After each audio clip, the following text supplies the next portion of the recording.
Hey everyone, welcome to a new season of Tags. Things are getting sketchy. I am your host, Old Batman. I am here tonight to help celebrate it's International Batman Day. And what a better way to do it than have some amazing artists on the show tonight to do some Batman stuff. So let's jump right into it. We have uh, we have another artist who will be joining us so shortly, just running a little bit late. But first, we have uh,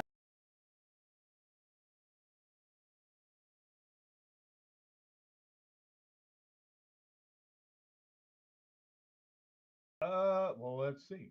I am now old and gonna do a. Back in the day, I've done work for Eclipse, Dark Horse, a little bit of DC, a little bit of Marvel. Actually, did a little, tiny bit of Batman for DC. So, of course, that makes me qualified. So that's how I'm feeling tonight, qualified. And yeah, I don't know, man. You're the one with the outfit. You got the killer outfit on, so you're doing pretty good.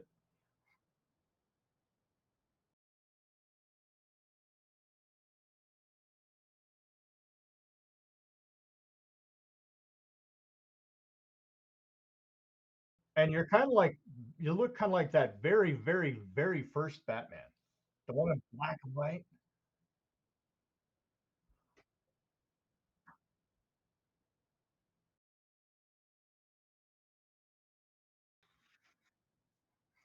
All right.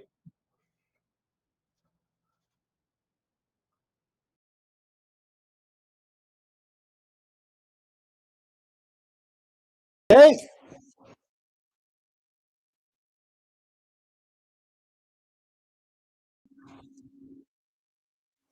hey, Carl.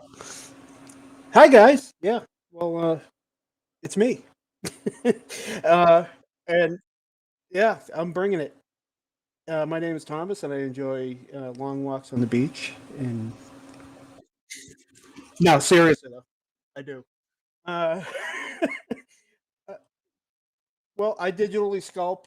I traditionally sculpt too, but these days it's more or less more digital, and I 3D print the stuff that I sculpt and make all kinds of stuff that nobody needs.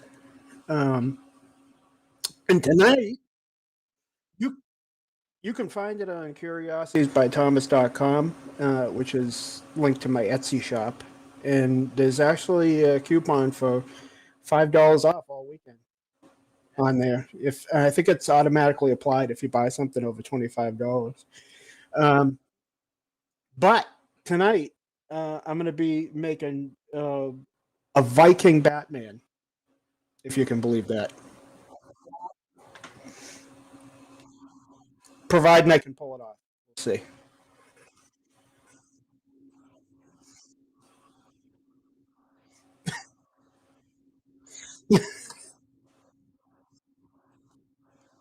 Well, as long as I can channel the talent, and we'll see.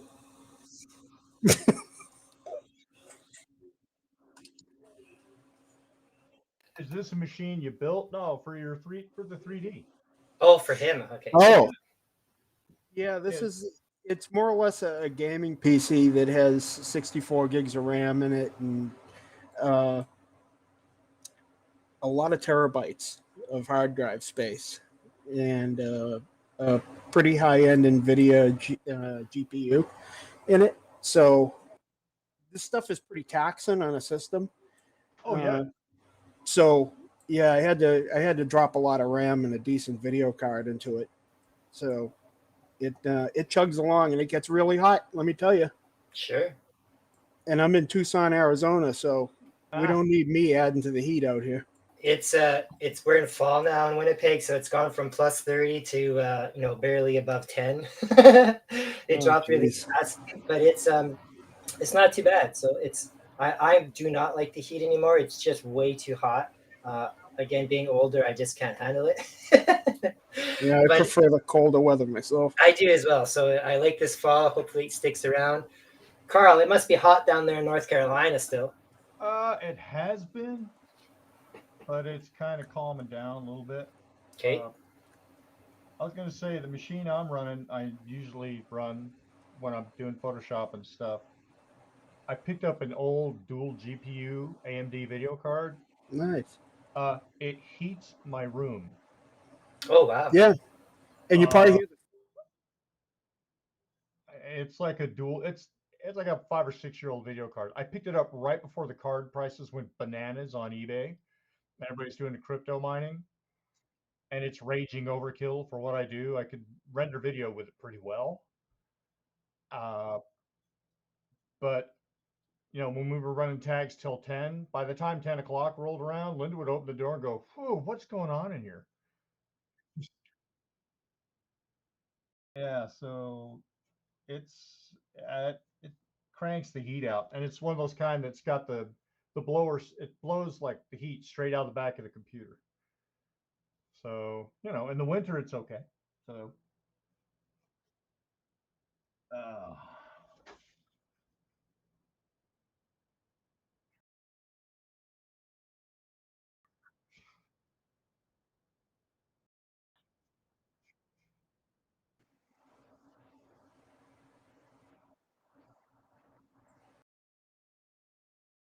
Once a week, every second week, I'll be hosting. Stefan and I will be rotating off, and there is art shows.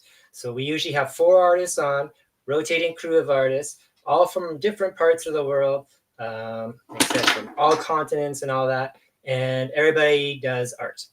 The art is then auctioned off, usually Tuesday through Thursday, depending on how everybody gets their work in on time. And all the money goes strictly to the artists themselves. So everybody just comes on the show. We have a lot of fun, and each night has a theme. So tonight is Batman night. Last week was 90s cartoons night. I'm not sure what's next week, but I think pretty soon coming up is a coaster night.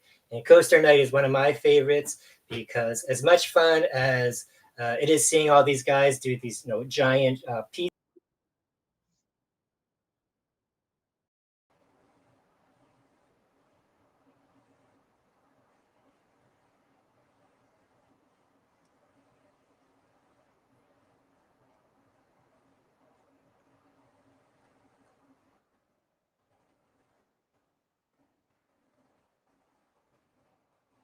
I have one of his.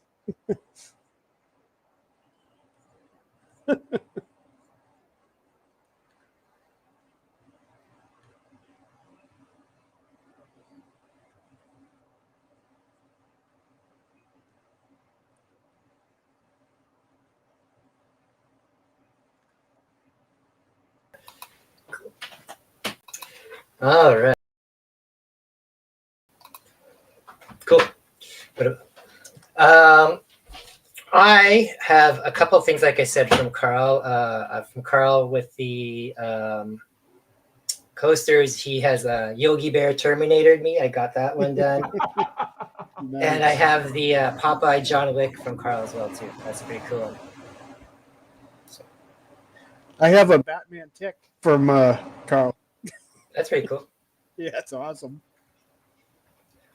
With I also have from Karl too. I have Tom and Jerry as the two dudes from Pulp Fiction. Nice. Yeah. I pride myself on being able to draw really weird shit on command. So It's just 3. Yeah. Okay. You're a master. Can you pull it up with just one of theirs? Mhm.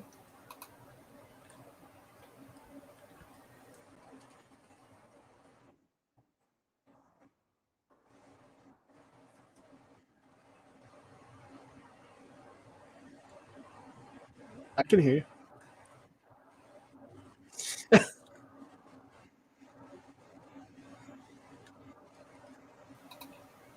It's When it's like that, everyone can hear me? yeah. Okay. But if you have it switched on the other ones for the actual art, no one can hear anything. Okay, that's cool. All right. Well, they can't see the art. Well, I know, but I'll pop in back and forth. Unless you can try and fix that real fast. I don't know how to do that. I can take a look. Okay, you can take a look. Go ahead. Just try to get some technical difficulties figured out here, but you guys can still keep going. What is your favorite Batman of all time, guys? Like I myself, like I said, I like the Batman '89. Um, I like '80s Batman, to be honest, like superpowers Batman and stuff like that. Um, do you guys have a favorite Batman? Like, what is your favorite Batman to draw per se? Mm. Well, mine is the Miller Batman. I really like the old grizzled, angry, ready to retire Batman myself. Yeah, I like that one's a good too. Like the Frank Miller type one. Yeah, yeah. Yeah, that's cool. Uh, my my favorite Batman is I'd have to go with an artist. Mhm. Which artist I like, and that would be the way Brian Stelfreeze draws him. Okay. Ah. And his Batman is so potent that, and I told him this one day, and he stood up and did a flex. I told him, I said, "You bastard, every time I try and draw Batman, it turns into a Brian Stelfreeze impersonation." And he was like, "Oh, yeah, right, all right, damn you." So, yeah, I think he really nails him. Frank Somebody Miller's in Dark Knight. somebody in the chats here is saying that they don't know a lot about Batman, but when they think of Batman, their favorite is the '90s animation Batman. I can believe that for a lot of people, that's probably their main introduction or their main Yeah, to the Bruce Timm Batman, right? So I love that show. it's a great show. I love that show. It's still I still read the new series that's going on right now. So They had the best Mr. Freeze they in do. that cartoon. That is the what they kind of use as the go-to Mr. Freeze nowadays. That's kind of what they base it off of. That so that one became the template. it did, yeah, Yeah, it All really right. did, yeah. and they gave him a cool backstory and everything Mhm. in the animated show. Yeah, in the comic, it's pretty great too. It's the holiday special issue, and that actually won an Eisner. Nice. Oh wow, Yeah, it's a great story. the Oscar of the comic world. It is. And again, too, with it being International Batman Day, I know it sounds kind of silly, but it's actually a big day. It's a big event. If you go to local comic book stores or even online stores and stuff, they would have had some free Batman swag. A lot of places were having kind of Batman deals and specials and stuff like that. I know DC itself was supplying the comic book stores with a Joker mask, a Catwoman mask, and 2 different free comics that people could come and get today. So Well, go DC, go. Right? yeah, it's pretty cool. And what else is there? What's another thing that my favorite Batman art is, and it's just because it's such an amazing art, is from that graphic novel in the mid '80s, hardcover, Arkham Asylum. Painted graphic novel and just crazy. It's not Sienkiewicz that does the work, but you would almost think it's him. It's just crazy, very dark and scary art. It's Batman has to go infiltrate Arkham Asylum after the inmates have taken over, and it's very, very like mind playing. A lot of like Sienkiewicz kind of art, very just a lot of darks, slashes, stuff like that, and just a great story as well too. Lots of playing with minds and stuff like that. So that would be my classic favorite of all time. Nice. For me, probably Killing Joke. That's that was gonna be my second one as well too. That's what I was gonna say too. Yeah, for story wise in that, I just really love the art in that one I was talking about. I love the way that he did the Joker in that book. Uh-oh, something's going on. What happened? I'm not sure. Have you guys ever seen Batman Judge Dredd? Yes. I have, yeah. The Simon Bisley one? Yeah. I cleared out my storage shed because they doubled the rent, and I couldn't see paying that much to have stuff laying around I wasn't messing with. And I found my my Batman versus Judge Dredd. That's cool. Oh, good. And that was just that shit crazy story. I love it. Every once in a while, I have to look at my Lobos back books when he did that micro series. I also another one that I also kind of remember from being a kid too was the Gotham by Gaslight, which was That's a the great one. but yeah, the Jack the Ripper with Mike Mignola doing the Mike artwork. Mignola. Oh yeah, that was Yeah. terrific. Unfortunately, the animated version that they didn't really hold up to the book very well, but Yeah. the book is awesome.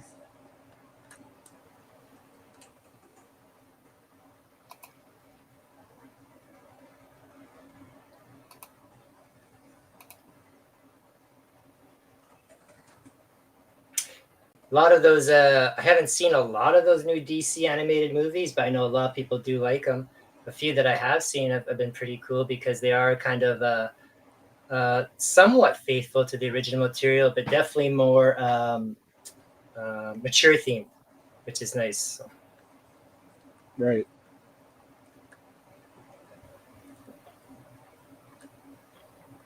Let's see They if did a I- good Flashpoint years I ago. haven't watched that Flash movie yet because I hear how bad it is, and the only reason I want to see it is because the Michael Keaton Batman in there. So Right. Didn't they have a little Superman cameo in there? I think there's lots of cameos in that movie. I mean, no, I mean, uh, oh, who was it? Was the aborted Superman? Nick Cage. Yes. Yeah, I think he's. I did Ah, hear that he pops up in there like an Easter egg or something. Really? Yeah. in that super whomper shiny, sparkly suit they designed for him. Yeah. His hair looks ridiculous. Yeah, they were didn't he have giving him long that, hair? He had like the that Superman mullet mullety. from the Yeah. 90s. Yeah. It was like his Con Air era. That's exactly what it was. It's too bad that never got made. That would have been a classic, I'm sure. I don't know. Was Ghost Rider a classic? No, not so much. I actually have heard though in that new Deadpool movie, just because everybody apparently is going to be in that Deadpool movie. But I hear just like in that with that Flashpoint movie where they show the Nick Cage Superman that they make reference to the Ghost Rider Nick Cage there. So Yeah, we'll see. this multiverse stuff is getting crazy. I agree. I remember seeing the promos and going, "Holy crap, this looks incredible!" Oof. Right? And the biggest letdown for me was when you had two Ghost Riders riding out to meet The other devil. one. And Yeah, I'm yeah. thinking this is going to be amazing. And then it And stops. obviously, they ran out of budget. That's exactly Carl. That's exactly what happened. I saw a documentary on it, and that's what happened. They ran out of money. They couldn't do any more special effects at that point. That's crazy. Yeah, I'm gonna ride with you one more time. Bye. I'm not gonna help you fight the bad guy or anything. Yeah, see you around. That's exactly it. Sam Elliott. But he did piss fire, which was pretty cool. Yeah. God, I remember watching that. The first time I saw it, I thought they ran out of money here. That was back before Marvel was making money by the billions. Well, maybe not now, but Yeah, that really got me. Because they have those beautiful long shots of the skeletal horse on fire, keeping up with the motorcycle, and they're riding across the country. Yeah. Oh, this is gonna be fantastic. This is gonna make up for how much the rest of the movie has been sucking. And nope. No, it didn't. Nope. And it was so odd. Nicolas Cage overplayed everything. Like, why would he do that? I know it's not like him to do that. no, not at all. It's not like he ever does that, any other time. God. I don't know. We can't make fun of Nick Cage too much now because he has won an Oscar, and he knows his role now. He does movies for money. I mean, that's no different than William Shatner or anything like that. So I don't think William Shatner has an Oscar. He No, should. probably not. He went to space for real. Yeah. Oh, he went to space and said it made him depressed. I would think Wow. going to space would make you depressed. Yes. I'd be depressed because I don't want to come back. Well, not nowadays. That's for sure. So besides this being your weekend, what's everybody working on right now? What projects are you got going, or is it secret stuff you can't share with people, or I'm just working on stuff for my Etsy shop, trying Yeah. to get orders out the door. do you with it getting closer to Halloween, will you get a little bit more uptick in business because of that kind of stuff, or is it just yeah? Halloween is my jam. You know, I like to make the creepy stuff, so Mm-hmm. I usually move a lot of things that time of year. That and Christmas, I Okay. go kind of bananas. So say someone's watching you tonight and they think, oh man, that Thomas does some cool shit. And they contact you or the website or whatever tomorrow, and they order something, or they maybe place an order maybe for something custom. What kind of turnaround time are they looking at? Depending on the level of complexity and what we're talking about, it's usually about 3 weeks or so. That long, eh? Yeah. Yeah. Well, I mean, I wouldn't think so because I watch you do this and it's amazing. Like, I mean, I would think watching a person do it with a spatula and a little knife doing it in clay is amazing. And when I watch you do it on digitally here, it still intrigues me just as much. Like I didn't think it would, but I've really grown to appreciate um, the technique and the advancedness in that. It's not no AI thing, that's for sure. No, you No. gotta do everything by hand with this stuff. Yeah. The one thing I wish though is I wish I could show the whole process. You know, after it goes through here, after the sculpting, I have to cut up the model. Mhm. You know, so I can print parts Yeah. in separately from each other, and then to show the putting the supports on it to get it ready for print, and then putting it in the printer and taking out the print and cleaning it and everything and painting. I wish I could show all that stuff. Well, you guys set up a camera and do like a time lapse type of thing. Yeah, I guess someday I will. It's just when I get so focused on what I'm doing, Mhm. I have a hard time keeping it in front of the camera. No, I understand. With all the moving around and everything. But Well, for sure. That's why we always have to remind you guys to move your paper up or move it to the left. Or it's definitely a process, though. So, how long will it take you to do your Batman sculpture tonight, or not just tonight, but in total? Like just the sculpting part, not the printing part. The sculpting part's probably going to be about a week. Really? Worth of, yeah. Wow. I can't just sit down and do the whole thing at once because I have other things that I have to, work on. Oh, for sure. So on and off, it'll be about a week, and probably by next Saturday, I'll have something worthy of going into the printer. Cool. Well, I thought you said you had a powerful computer. Doesn't it do everything for you? I wish it would help a little bit. That's why I said this isn't no AI. No. It doesn't help with the sculpting, No. unfortunately. Well, fortunately, because I really don't want that to happen. Right. But what program do you use? This is ZBrush that I use. Okay.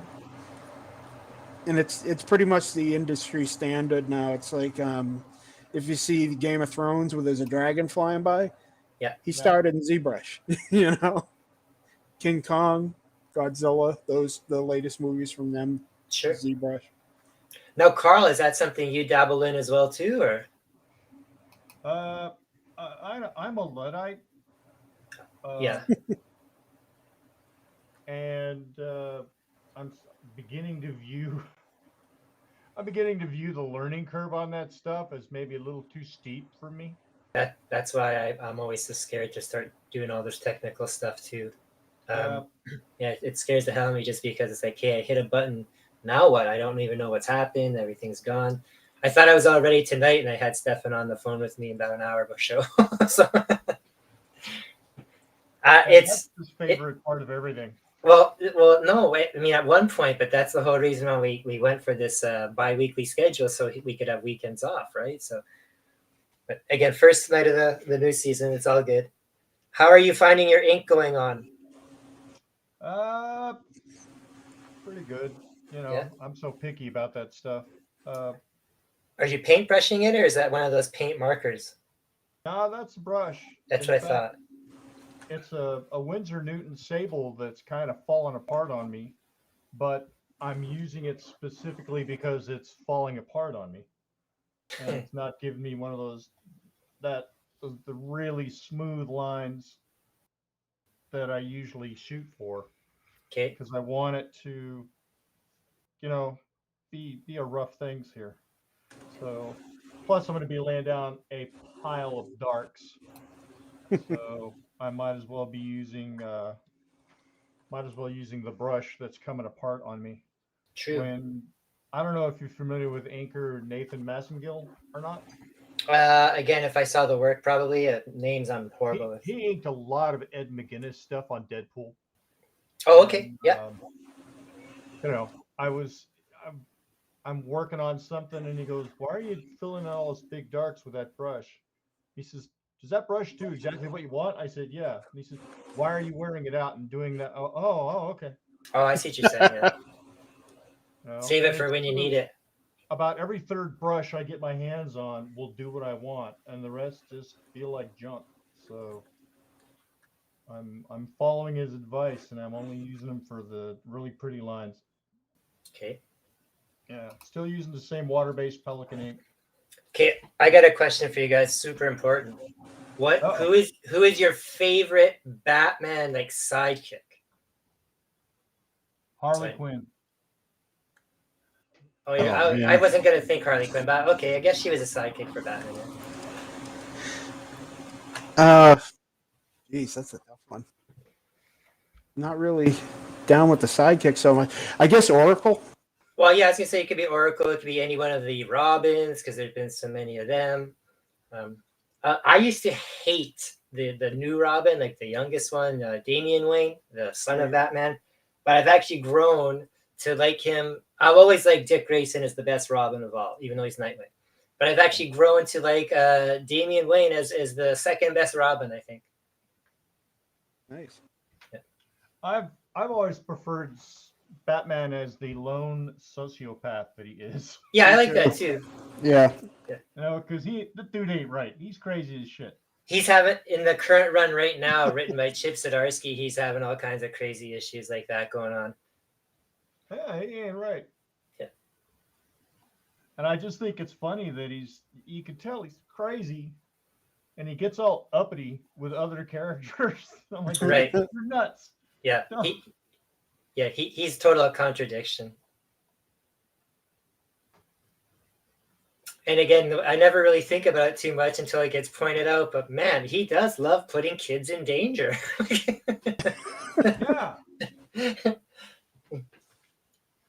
Yeah. Yeah. Especially when you look at the Dark Knight, and when the new Robin showed up, and I thought Frank Miller did a beautiful job with that, and how Batman was really weird. There was a part where she almost got killed, and he rescued her, and all he could think of was kept saying, "Good soldier, good soldier." Yeah. Whoa, dude. Dude's having flashbacks from Nam. Yeah, he was not right. And I like the way Frank Miller wrote him in that. You could tell that he was just on the edge of not right. Yeah, That's kind of like Frank Miller himself. He's I was just gonna say, a yeah, little off. sounds like the artist himself. Well, I mean, you guys know that he wrote The Dark Knight in response to being mugged twice. I didn't know that. Yeah. Wow. I think that I was did. his way of kind of getting back at whoever did that to him. Yeah, I could see that. I am That's vengeance. almost like Alan Moore with Watchmen type of thing. Yeah. So some crazy stuff. Okay, who's your favorite Batman villain? I like Joker no matter what. I mean, it's hard to pick a favorite nowadays because I'm a huge Spider-Man fan, and I think Spidey's got some great rogues in that. But Batman's got the best rogues of all. There's just so many of them, Yeah. and they're just way better. Uh, if you, in my opinion, if you look at the Batman villains, Joker is the alpha, and Mm. all of the other villains are kind of variants or splintering off of Joker. You know, at Right. least the key guys like Penguin or Two-Face.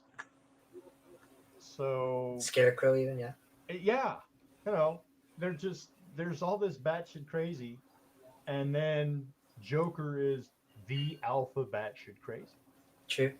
But then you get some weird guys, like there's the Sammy here on the comments. He's talking about the guy that used to have the stopwatch and knew the time of everything. All right. Yeah. And then guys like Calendar Man, that just weird guys like that just were just bonker characters, right? Or even Zeiss or Zas. Just guys that were just serial killers. Killer Croc, that's another one I think is a great character, even though everyone just thinks he's like a big monster. Bane. Bane's an amazing character. I know the Tom Hardy playing Bane in the Batman movie, I thought was pretty awesome, actually. I know a lot of people think that was kind of silly, his voice and stuff, but if you knew what Bane was and that, you'd realize why his voice would be like that. So No, I dug it. Yeah. I thought he was a really good Bane. yeah, I thought so too. Victory has defeated you. Yeah, see, that's the thing. Like, again, everybody remembers that voice now, right? So Well, that's a really interesting line. It's kind of accurate, you know. yeah, and it's kind of Yoda-like. Yeah. Defeated you, it has. Should have been the line then. Right. Yeah, I'm trying some complicated lighting here. Let's see if I can pull it off. I will switch to your screen, big screen, so you can see Hurt it. myself. Stefan admonished me, said, be sure to draw something pretty. I said, okay. Thanks. See, with another bonus for him, with him not hosting tonight, that means he gets an opportunity to take part in the auction. Because if you're on the show, you don't get to take part. You cannot partake. That is correct. That's right. Actually, I have on the wall here. I'll pop it off real fast. This is I'll pop to my screen here for a second.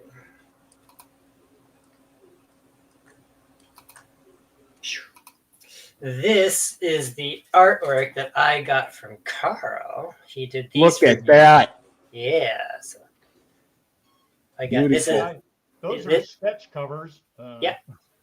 Sketch covers that I threw in a frame. They were both blank. This is a Wicked Immortal Red Sonja, and the one this over here is a 25th anniversary Buffy the Vampire Slayer. So this is what Karl's work looks like, people. So if you like awesome artwork, especially done with the female form, as I call it, Karl does an amazing job. Thank you.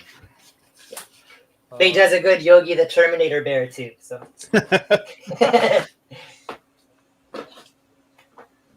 All right, so my Viking Batman's definitely having the Michael Keaton brow.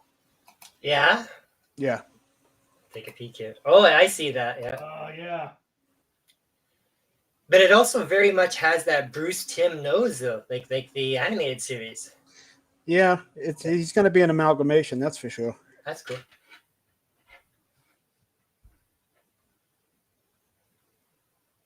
I can just imagine what a Viking, a bat Viking ship would look like. It'd look friggin' cool. I can tell you that. It'd be totally cool. I might have to make an accessory.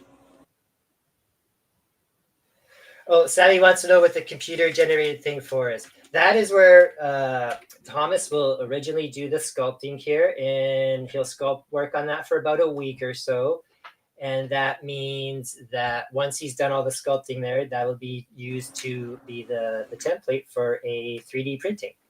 And yes, there are two people working right now. There are two people drawing. So you got Thomas doing the sculpting on the digital stuff, and Karl is doing the Batman with the pen or the pen and ink work right now, or brush and ink work, I could say. We're not doing pens tonight. Yeah, I'm getting fluent with the art terminology, Ethan. There you are. I don't even know it, and I'm knowing the difference now. So Yeah, I grabbed some paper that's got a lot more tooth to it, so it's gonna have, I don't know, a lot more. It'll add a lot more character to the ink line. what The are you problem- using paper-wise today? This is probably a Canson Bristol, and what I'm doing is I'm deliberately using the wrong side of the Bristol. Okay. Because believe it or not, and I remember when I was in art school, I first got told this by a really excellent illustrator professor, and he held up a sheet of Arch's hot press, which is about the best stuff you can draw on ever. And he said, by the way, there is a right and wrong side to the paper. And you can hold it up in the light at a hard angle and see how the light comes down the paper and see where your grain is and stuff. And so when I use the flip side of this paper, there's much more tooth, but it also sucks up the ink faster because the other side has a little more of a pressed finish to it. So I have to be careful if I hang out too much in one particular spot, it starts going. It just sucks it up, yeah. Yeah, so I have things I gotta watch out for here. Okay. And I'm probably gonna do a lot of pulling things out using stuff like this, bleed proof white. Okay. And it's why I have to use the water-based ink, because the other stuff has lacquer in it and it repels that white. Right. And then you'll hear me screaming all the way to your house. And you beforehand you sketched it all out with the blue line outline first, right? Yep. Yeah. How long did that outline take you to do? I don't know, about 30 minutes. That long, eh? It depends. If I get a really good bite on a drawing, it's no problem. As in a feel, or as in the stuff going on the paper? If, again, like the guy that taught me this was a wildlife illustrator. His name was Bob Sobchik. And he said, if it's not happening for you within 30 seconds, grab another sheet of paper. Oh, wow. And he's correct. And if you can lay something down and your initial sketch goes, all right, this has got me excited, you're going to make cool art. Because if you're slugging through it, you can do something that's competent, but there's something that kind of has to happen when you first start.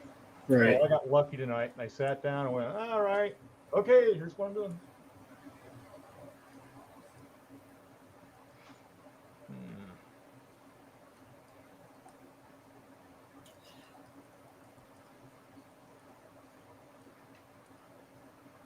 So I'm going to be lighting him from two different directions, plus I'm cutting some hard shadows across him.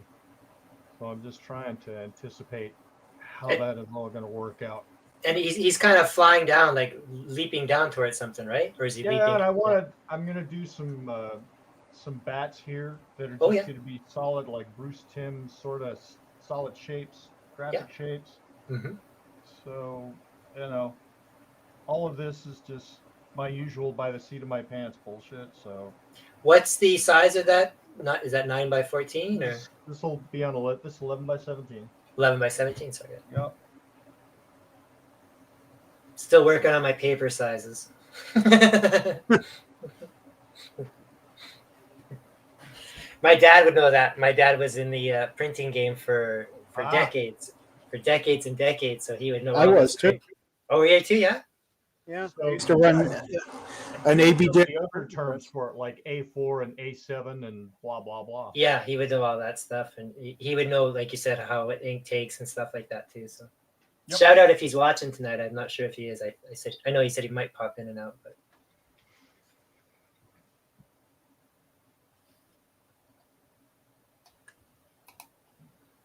Thomas, I'm watching you do these eyeballs here. It's just it's creeping me out and fascinating me at the same time.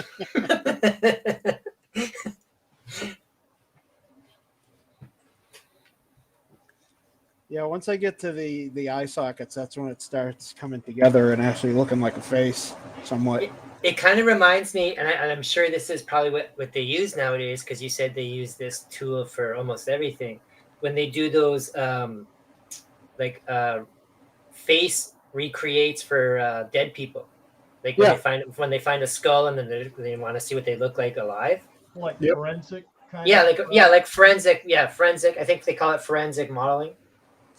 Their software is a little different because it calculates skin and muscle density and fat density when they're Right. sculpting on it, so it won't let them go past a certain point.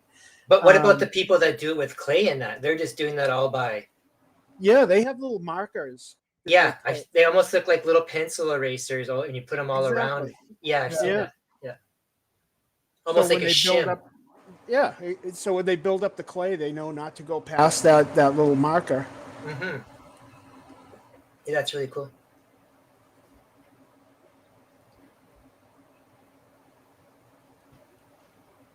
Now, do you have a favorite piece that you make every year at Halloween that you always make every year, or do you try to make new stuff every year? I try to make new stuff, but one of my favorites is the Book of the Dead from Oh, the Army of Necronomicon. Darkness, and yeah, the Necronomicon. Evil Dead 2. Yeah, one of my favorite movies. So I love making that thing. And what size would that be? It's actually a Christmas tree ornament, so it's about 3 inches tall. Right. Yeah. So I'm not the only crazy person that will hang a Necronomicon on their tree. Of course not. People actually buy that. That is hilarious. The Necronomicon. That's a Christmas tree ornament. Yeah, Nothing wrong with that, man. for the special individual, you know. That's right.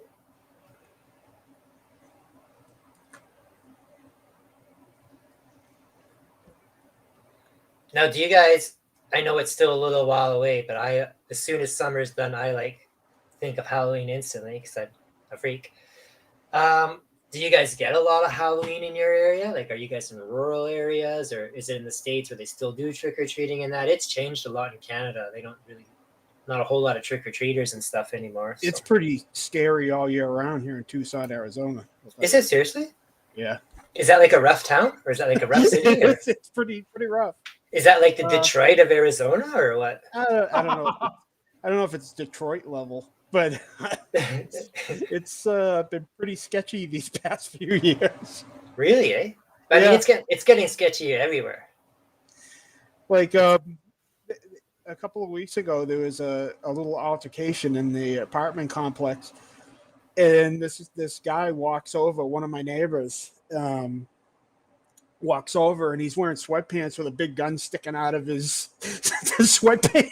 Yeah, sweatpants, not even jeans and a belt, but sweatpants. But you can do that here, you know. I know you can. Doesn't mean you should. You're all set with that. You know, it's just funny to be hanging out in front of your house and some guy's walking up to you with a gun sticking out of his pants. He's like, "You believe this shit? I hope I don't have to shoot somebody tonight." I'm like, "Yeah, I hope not too." Once you go home, I'll just let you guys know that you guys are both in the States, where I'm in Canada, and on other shows we've had other people that are in like Australia and South Africa and stuff like that. And the fact that the gun stuff that you guys talk about amazes me. That's all I'll say. Well, I am in the Wild West over here. Do I need to flash a pistola? No, you don't, because I don't need us again. I don't want us to get kicked off, Karl.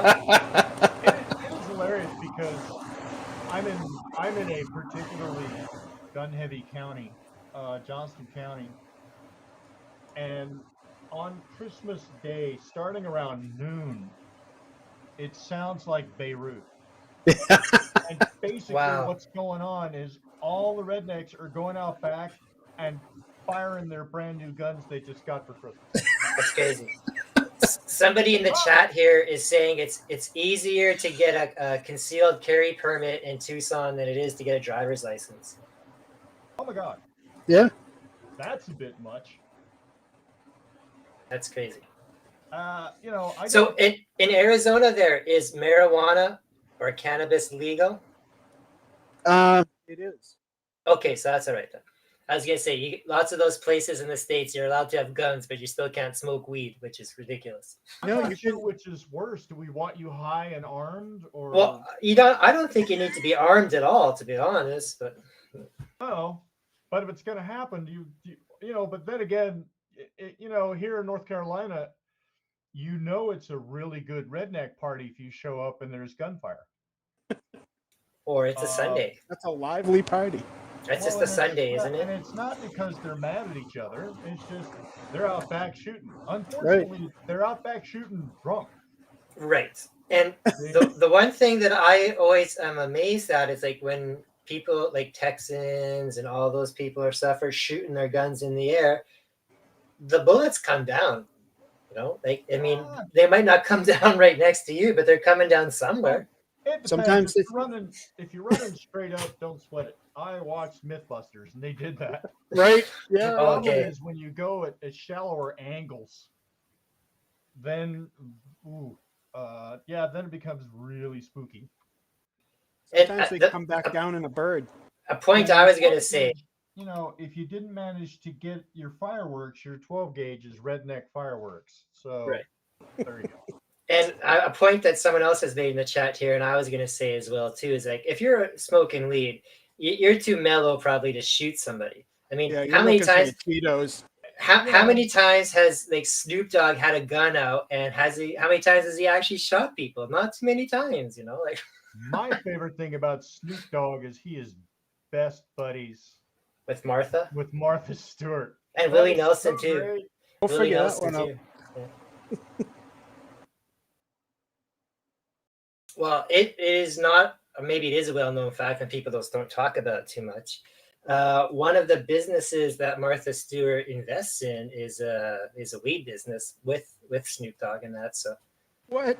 oh yeah, all these. It's just like people with wineries and stuff like that, celebrities and stuff nowadays. They all have to have these wineries or these tequila farms or like a weed dispensary now. Like Willie Nelson and the Snoop Dogg and those guys, they have Seth Rogen. They all have weed strains named after them. That's Or you insane. got to make vodka. Well, that's another one too. Ryan Reynolds does that. He makes vodka. Dan Aykroyd. Yeah. He does that too. That Skull crisp, vodka. yeah, that crystal skull Yeah. one. That's a neat bottle. That is very cool, actually. The best part about that is the commercials, the infomercials he used to make. Yeah, they're on YouTube. I see them, and they're very like, yeah, it seems very much like a infomercial. He almost drops one of them one time.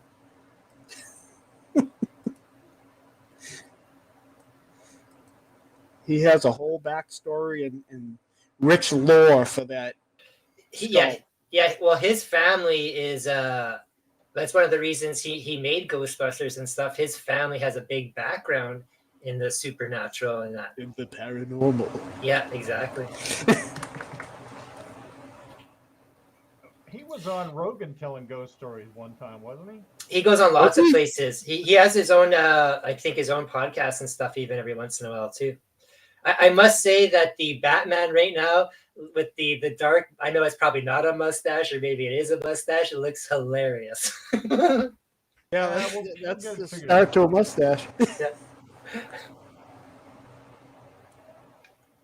When it was colored in there, it looked funny. It was like, oh, right on, man. Fu Manchu Batman. Yeah. I don't know if we're allowed to say that anymore. So We'll find out. Are we still on the air? that's right. There's so many issues of like Master of Kung Fu that they won't even reprint in that nowadays. One, because it's called Master of Kung Fu, and also because of his originally his dad there, or the villain there, the dad was called like Fu Manchu or something like that. Then they won't Right. print that nowadays because it's too racist, they say. Which is stupid. It's history. You can't change it. Well, you know, this was a classic villain. Yeah, oh for And sure. What better way to handle a hero than make his father an absolutely classic villain? You know, that dichotomy is fantastic. Oh for sure. So I'm gonna have to see if I can find the reprints that they got out before that had to stop. That sucks. Because even I have, when they put out the last two prints of the omnibus, there's issues missing because of that. There's a Marvel team up too like that as well. That's stupid. It is dumb. That's, to me, that's almost like censorship. Erase, erase, erase. That's Come on. right. Erase doesn't mean take away. It still happened. The guy that Tom is working on is he says it's a mustache. That is going to be Viking Batman. So it is Batman Day. We got Batman theme going on. So Thomas is working on a Batman Viking sculpture, and Karl is working on a beautiful lunging Batman. I'm just gonna burn a whole bunch of ink. Yep. Expensive paper. Paper's not too bad, but the ink is not cheap, and I have to search for it. Believe it or not, it is actually listed now as tattoo ink.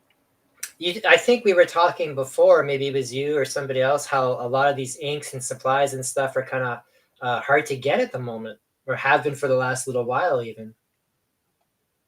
Yeah, and also the quality of the supplies seems to be dropping quite a bit.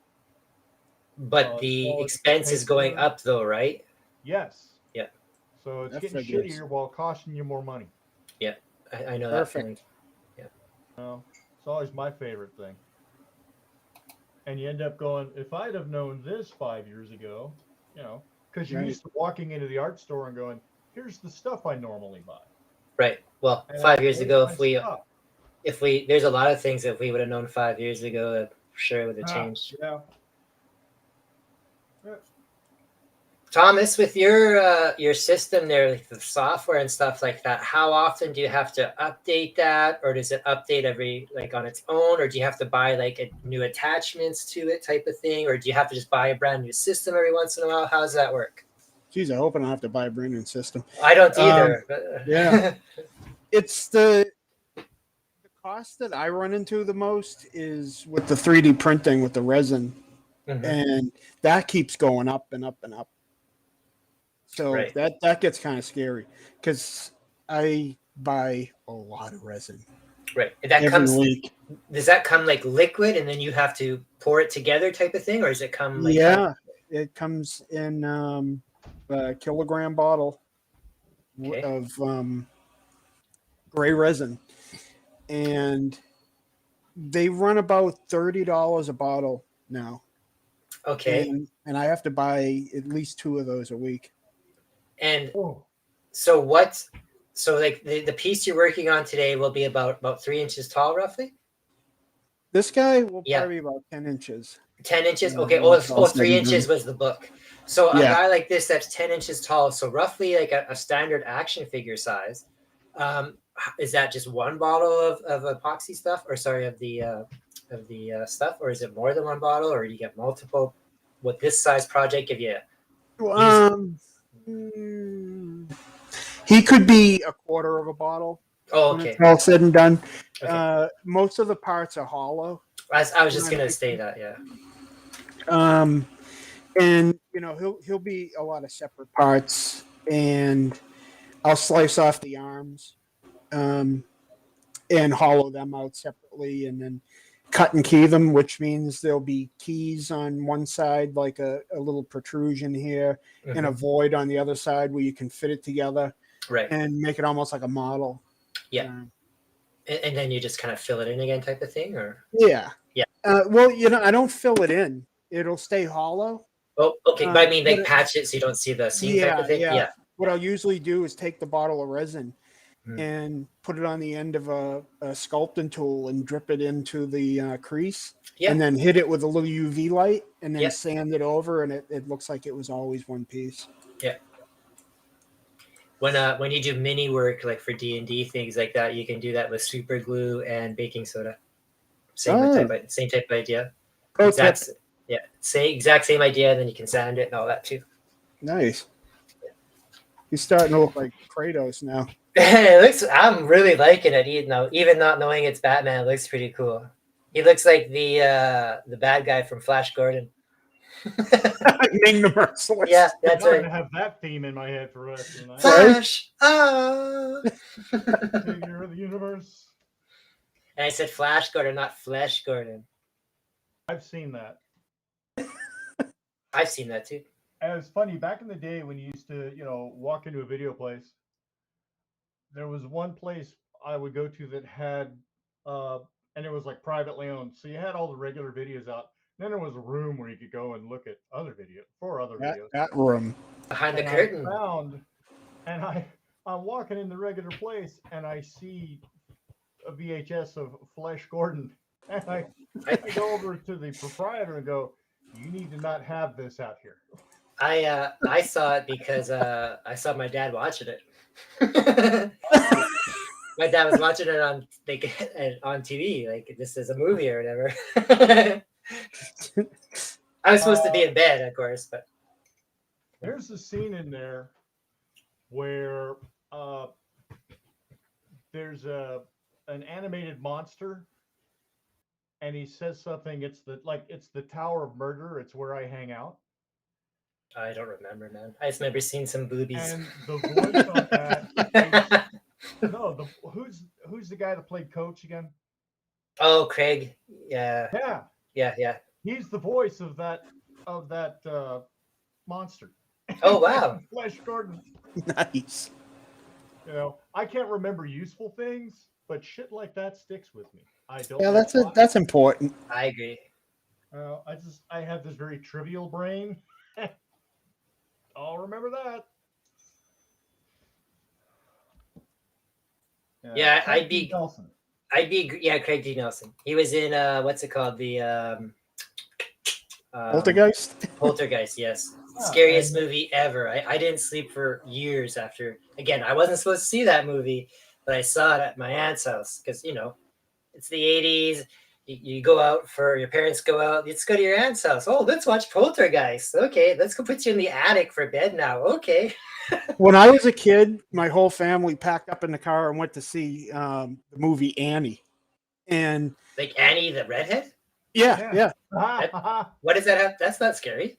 Yeah. Where's this? I thought it was terrifying, but that's not the point. we're sitting there watching that movie, and I was just like, wow, this is lame as hell. And I looked at my mother, and she looked as upset as I did. So we left my father and sister in there, and we went over across the hall and saw Poltergeist, and we're happy as hell. Oh, cool.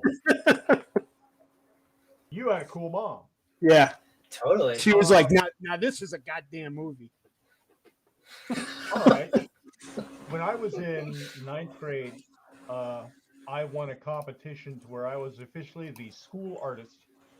Nice. And we had a little, album that we did. It was all the kids' photos. It wasn't big. It was like a little pamphlet almost, but it was printed. And I had to do the cover for that, and I did. And the people in charge of making sure it got printed didn't like what I did. What'd you do? And they No. What did you do? You have to tell us what you did first. They just didn't like the art I did, and so they put a piece of clip art on the cover. Oh, for crying out loud! I was like really devastated. Oh yeah. And I was supposed to go to a whole awards ceremony and get my school artist award, and my dad instead took me to see Blazing Saddles. Nice. Oh, classic. So I blew that thing off, and I did Blazing Saddles. You know what? That story would just be a little bit better if instead of Blazing Saddles, it was the strippers. Oh man. Blazing Saddles couldn't be made nowadays. Couldn't happen. No, definitely not. Even something a little bit less mature, something like Spaceballs. I don't even think Spaceballs could get made today. Yeah, I think you're right. And if it did, it would have to be like, super. Everyone would be talking about it. How controversial, kind of like the Interview or South Park or something like that. which means Quentin Tarantino should do something like that. Yeah. He seems to be the only guy who could get away with being in your face with And people love it. Yeah. Quentin Tarantino should do like a holiday remake of Charlie Brown. Like, it's the Great Pumpkin Charlie Brown by Quentin Tarantino, man. That'd be the best. Once upon a time, Charlie Brown. And it would have a great soundtrack, I'm sure. Oh my God, maybe that is going to be the next episode of Tags I'm going to host, is what if Quentin Tarantino got a hold of the Peanuts universe? Sign me up. I'm going to write that down right too. now. I'm writing it down. I'm already getting ideas. There we go. Yes. Tarantino pays peanut homage. That will be a coaster night. Yeah, that would be a great coaster night. Yeah. Oh, we got Linda here saying, but Blazing Saddles was actually riffing on racism on the time. That's totally true, but that doesn't mean it wouldn't get canceled nowadays. So I watched there was a making of on the DVD that I have, and Gene Wilder, he said, this is beautiful. He says, this grabs racism by the hair and punches it in the face the entire length of the movie. And it, and it's just so funny talking now, like, oh yeah, we couldn't do that. Like, no, it needs to be punched in the face.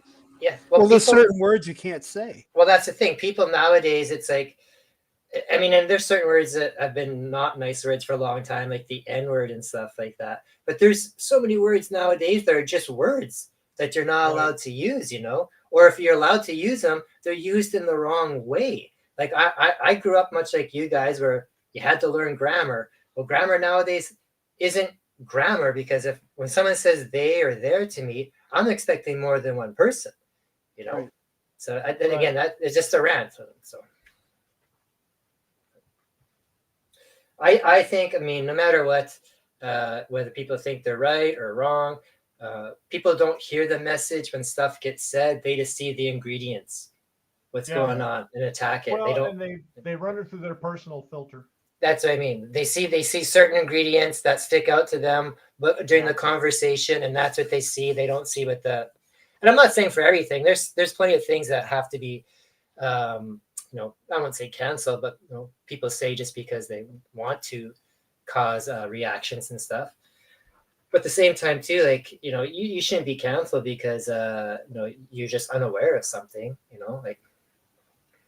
Yeah, what you're talking about is ignorance, which is actually not a bad word. No, but it has that nowadays. It does though, like the word being naive. Naive is not a bad word, but the way it's used nowadays has negative implications, right? Really? Right.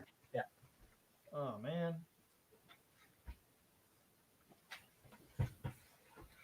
Cool. Let's go talking about Batman instead now. Yeah. Anyway. That's it.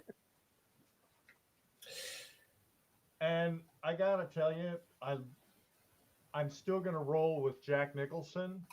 Best Joker. Yep. Yeah. Me too. Heath Ledger rocked the house. I agree. That was just stunning. But I still like Jack. Just like I still like Cesar Romero. Cesar Romero was a great Joker for the time.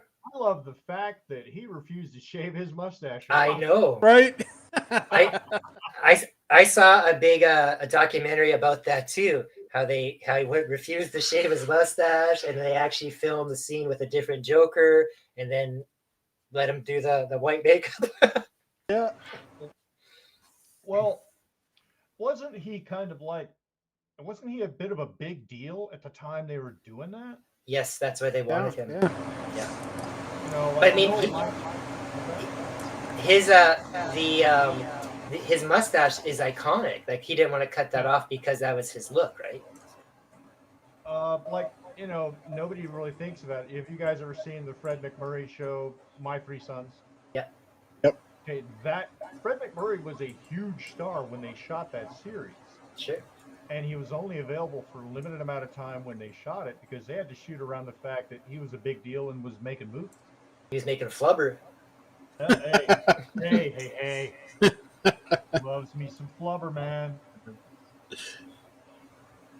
But even guys like Vincent Price on there as Egghead, that was always pretty cool. The guy that played Penguin, Meredith Burgess Meredith. Yeah. Burgess Meredith, yeah, like that was a great one too. And both of the Catwoman's in there. Oh. Julie Narbonne and Eartha Kitt, like it's Yep. great. Great stuff. What's his name? They're playing King Tut there. Otto. What's his? Oh, I can't remember his name though. Harmonger? Oh, I can't think of his name now, but I know exactly what you're talking about. Yeah. The one, who was it? The really tall girl that did a turn as Catwoman. She was also on an episode of the original Star Trek. Well, the two, from what I remember, there was Julie Newmar and there was Eartha Kitt. Julie Newmar. Yeah. Julie Newmar was on the episode for The World Is Hollow and I Can Touch the Sky. Yeah. Oh yeah, well that makes sense because they were made by the same studio. She was the chick, the primary girl in the show that would go like two and then one dimensional and disappear. Right. So. Did she sleep with Kirk? Knowing him, probably. I don't know. It may have been slept with Shatner. Shatner was a busy guy. I'm not a huge fan of like Jean-Luc Picard, and like I never watched Star Trek: The Next Generation, and I haven't watched any of the movies or even any of that Picard TV show. But there is a Picard in Starfleet School Academy right now that came out this week, and I read it, and it's actually pretty decent. That's not too bad. I'm gonna definitely check into it a little bit more. I like them both because Jean-Luc Picard was the much more cerebral of the two, but he could still mash the gas pedal and fire the photon torpedoes. Are you like comparing to Kirk type of thing, or? But I can't badmouth Kirk. Oh no, Kirk. Yeah, he's the original. He's the man. So, no. And as a kid, I never realized how often he got laid on that show. Oh, every person. Every time an alien. Yeah, every female alien, man. Like Kirk went and definitely where no man's gone before lots of times. Like, right. I wonder how many half green kids are out, floating around in the galaxy right now. I want to know how many new antibiotics and shots and stuff were made just for him. How many times he walked in and McCoy said, "Pull your pants down." I got the space clap again. Yeah, he was violating the Prime Directive all over the place. Oh, man, for sure. Violating something. Wow. And to add to the whole which Joker is best, Linda said the only Joker she didn't like was Jared Leto, and I agree. I didn't care for Jared Leto too much. Yeah, and he went off the deep end too. Yeah. Yeah.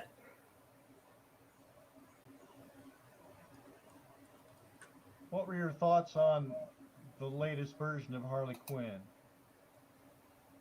What do you mean? Think she did a good job? Like the girl that plays her, Margot Robbie? Yeah, to me she'll always be Harley Quinn now. All right. Yeah, I liked her a lot. I think she does Harley Quinn awesome. As a live action person, I'm always going to associate her with Harley Quinn. And then when I think of Harley Quinn in general, I think of the lady that just passed away, the animated one, and the lady that placed her, Sorkin. But I know that a lot of people like the animated one that's going on now that has that Kelly Kuko, the girl from Big Bang Theory, doing the voice for that. Oh, is she doing Harley? I didn't know that. Yeah. I've never seen it because it's harder to watch it in Canada, but I know you guys can watch it pretty easy. But I know lots of people have seen it. I think they're on the second or third season now, and it's great. They say that show because it's not made for kids for one thing. So it's definitely more adult, and Harley Quinn's pretty cool in there. And like I said, it's that girl Kelly Kuko doing the voice and the personality. I had no idea. Yeah, I could hear her voice doing that. Yeah. So yeah, check it out. I just actually got smart and turned on the lights on my desk. So I get that way sometimes. That's okay. You're in the bat cave. Ah. Yeah, I have this elaborate setup, and Stefan gave me a hard time last week, and I can't find the USB cable that powers it. And so I'm running just straight up webcam. It's And working. you know, and Stefan's the one that walked me through building my little streaming setup. He So helps me out all the time for that. I have this laying over here, not doing anything right now because I can't find a cable that plugs into it. Wow. So darn me. It's not affecting your art though. It's flowing out of you. We must have well, there's a lot of heavy flow tonight. So Fuck.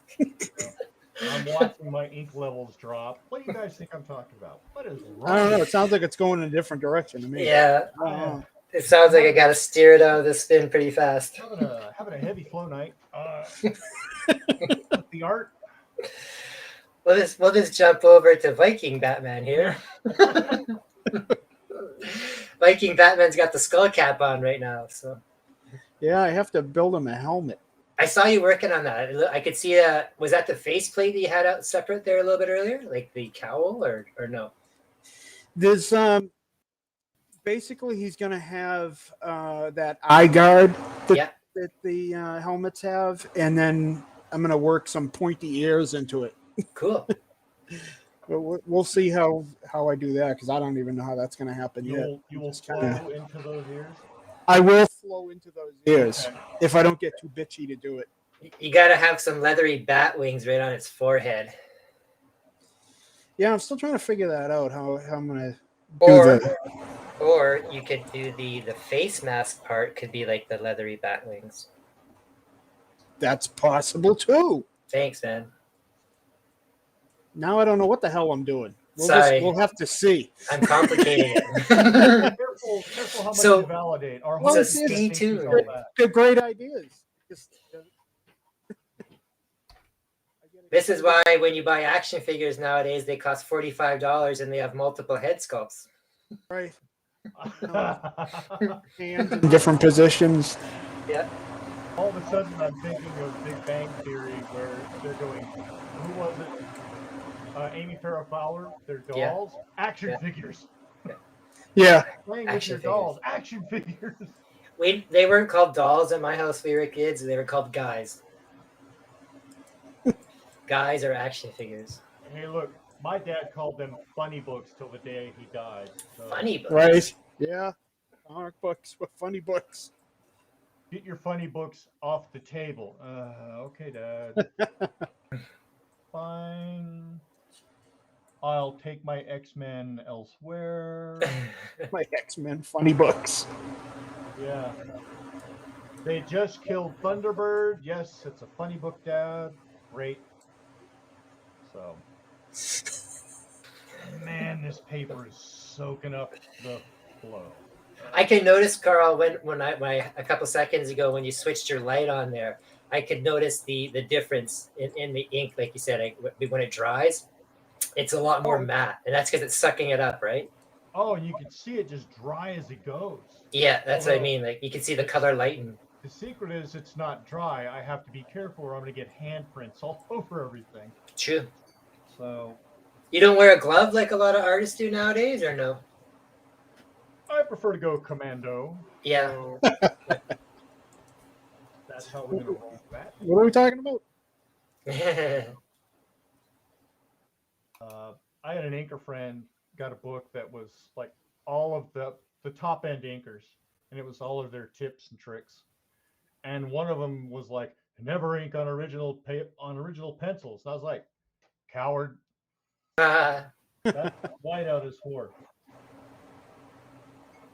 Yeah, that was his tip. Don't ink on original pencils. I'm like, be a chicken shit. What's wrong with you? Eh? So that's right up there with measure twice, cut once. there you go. Yeah, I gotta watch how much flow I lay on this. I'm buckling the paper kind of hard. Might have to put this under some some pressing. Yeah, put a couple heavy books on it. We'll see if it flattens out when I'm done. And I get more bats on the paper. Hey Thomas, we got a question in the chat here that says, when you got that bat shield down, how's he supposed to fight? He's so tough he doesn't have to fight. He kind of looks like Batman Devo. Right? Yeah. Or that new that character they have right now in the Marvel universe, the ultimate Mr. Fantastic, the Maker. That's kind of looks what the Maker looks like. Yeah. Eventually, there'll be some eye holes in here. So Yeah. we can see. Eventually, if I feel like it, we'll see. They'll just be finger pokes through the bat wings.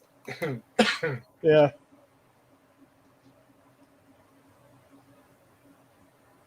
Karl, it's coming along just wonderful. Thanks. I'm trying to get myself out of a corner here. So I'm real good at that. I draw myself into corners and go, okay, how can I fake this? So, I showed a friend of mine the portrait I did of myself for the upcoming Things Are Getting Sketchy book. Right? And he was like, boy, you're really, really good at getting a likeness. Well, let's see. Well, yeah, because my face on the board. I was gonna say you photoshopped it, yeah. And That looks he went awesome. over that. And then another friend's like, wow, all of the vanishing points work on that metal thing, and your whole body. I'm like, no, they don't. But I could fake it really good. It looks friggin' great. I know the one that you're doing for a certain host that might be hosting tonight looks really good too. The last time I saw it, I made you a superhero. I know you did. Of course, I found out about it the day that I just shaved my head and everything. So if I would have known like a day earlier, I wouldn't have shaved my head. But hey, that's so cool.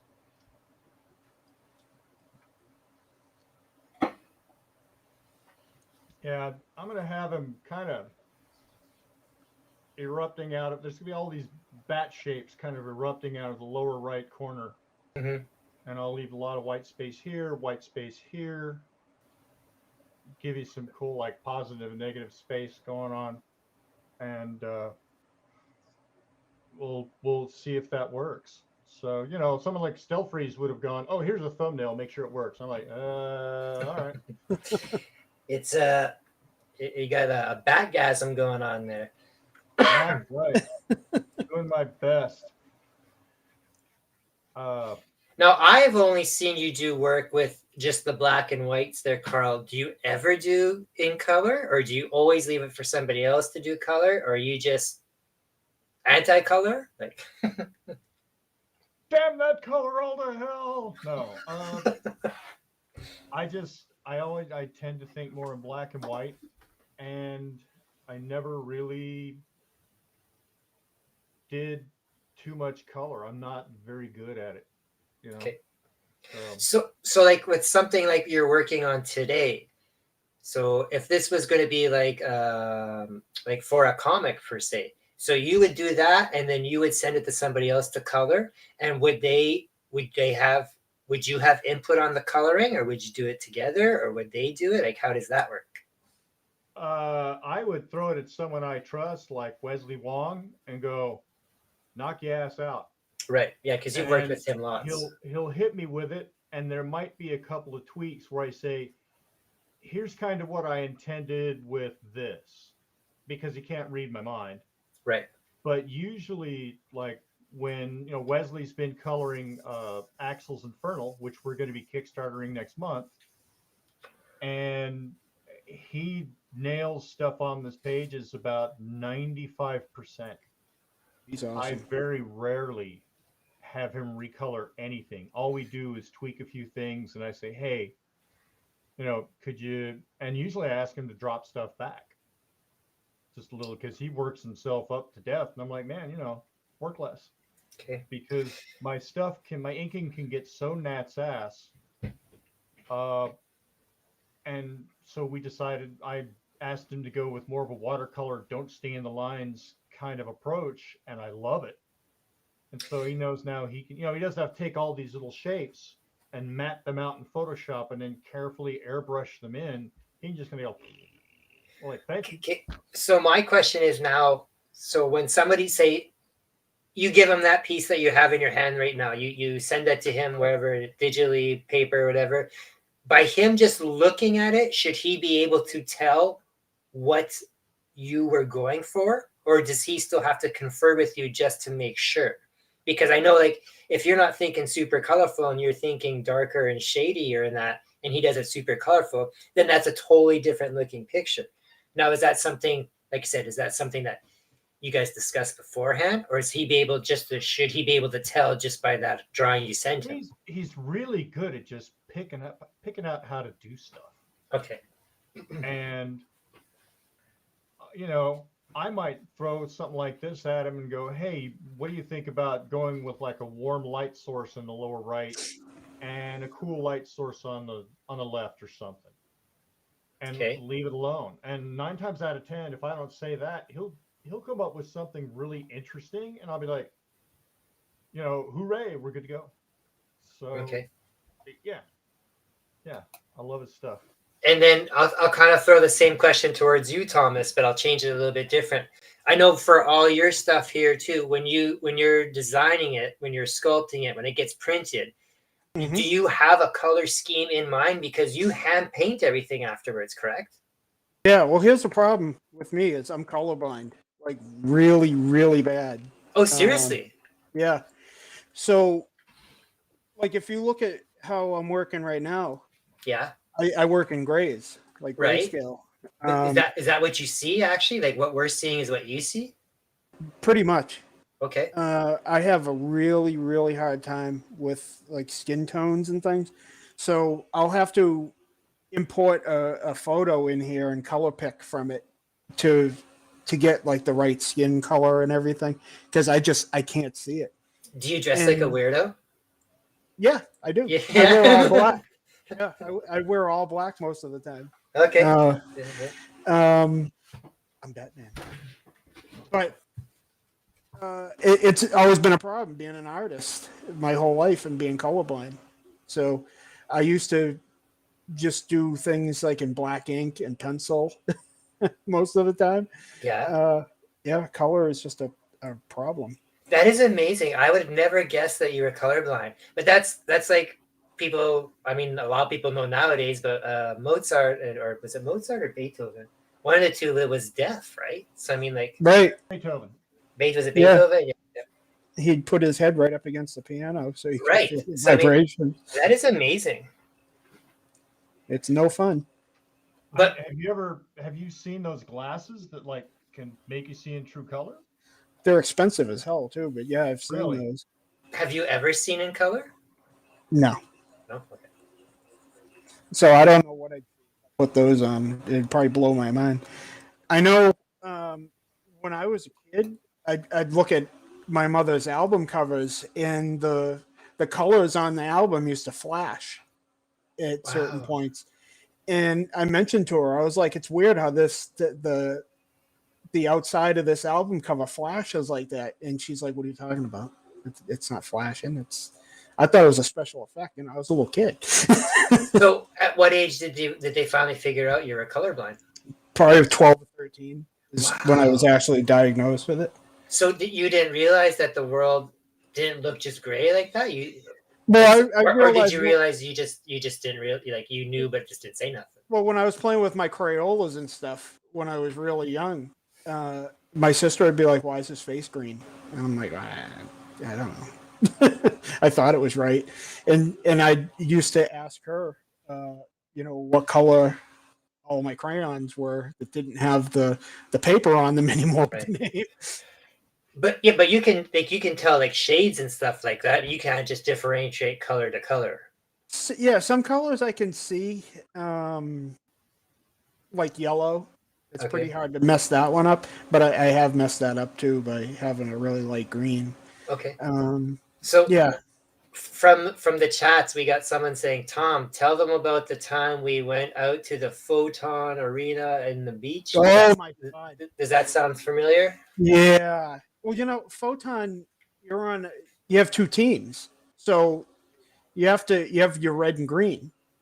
I don't know what you're talking about at all, dude. Photon, it was like a light gun game back in Oh, the like 90s. laser tag. Yeah. Yeah, okay, yeah. But I couldn't tell who was on what team. So Oh there was my like God. a lot of friendly fire incidents, That's funny. Yeah, so you don't want to get into a fight where it's color coded with me because there'll be problems. But you can drive and everything though, right? Because you can tell like a red light because it just looks brighter, right? It just doesn't look red. I can tell the position. Yeah, you can tell when something's lit up. You just can't tell what color Yeah. it is. Yeah, Well, right. and all the lights are the same sequence. Right. Yeah. So, yeah, if the top The one. green. Yeah. The green is always going to be on the bottom. Right. And the red is always on the top. Right. Cool. Okay. Wow. That doesn't mean I'm good at it. Nope, didn't say that. It sucks though. I'd rather not be colorblind. Now I just think of you as inferior, like a lefty. Right. Totally. That's my handicap. I was gonna say, Carl, what's your handicap? I have ADHD, which means I have a more sophisticated version of Tourette's. Yeah, I have that too. So, and it's from my mom side. Mm-hmm. So, because she would say outrageous things sometimes. Freak my dad out. Everybody thought she was just being a jerk. Think, oh no, what's on her mind? She sees some bullshit and she'd be like, point it out. And my dad be like, ah. That's awesome. I have a lot of respect for that. I almost forgot there because we started goofing off when we were talking about. But Carl, talk about your Kickstarter there. Yeah, we're doing the project started probably 25 years ago now. It is a cool project, though. I sent way back in the day after Dan and I got fired off of working on Motorhead for Dark Horse, when the Dark Horse universe collapsed in that first big purge. I'd sent Dan an email, and I had an idea for just a simple story that would be good for backups somewhere. And I was like, hey, what about two dudes delivering stuff in hell? Two truck drivers, like you have and all I could think of was, wow, they could go from the Greek hell to Japanese hell. That'd be interesting. And then Dan took that and just went nuclear with it and sent this prospectus back to me that like blew me away. And it's two truck drivers delivering hell. So the story is going to start with a young woman who's on her way to hell by her own behaviors. And that story is her being picked up by the guy who drives this truck and being introduced to their boss, who's a mid-level demon, who, although he's a demon, he still has to have one of those cards around his neck to get himself into, terminal. It's just some crazy shit. It is just nuts. You're doing the inking and I'm doing the art. The art, I mean. Sorry. Yeah. Here we go. Color or black and white? Here's a page under construction now. Are you releasing it in color or black and white? Wesley's doing the colors. Yeah, that's what I thought. Okay. Yeah. So first issue's done. I'm carving into the second. Mm-hmm. And it just seemed appropriate to run this in October. Yep, I agree. So yeah, it's going to be starting up here pretty quickly, a couple of weeks. That's pretty cool. We will definitely let everybody know about it when it happens. Yay! Thomas, for a second there, I thought you were carving a butt plug. Not yet. Didn't work that far down yet.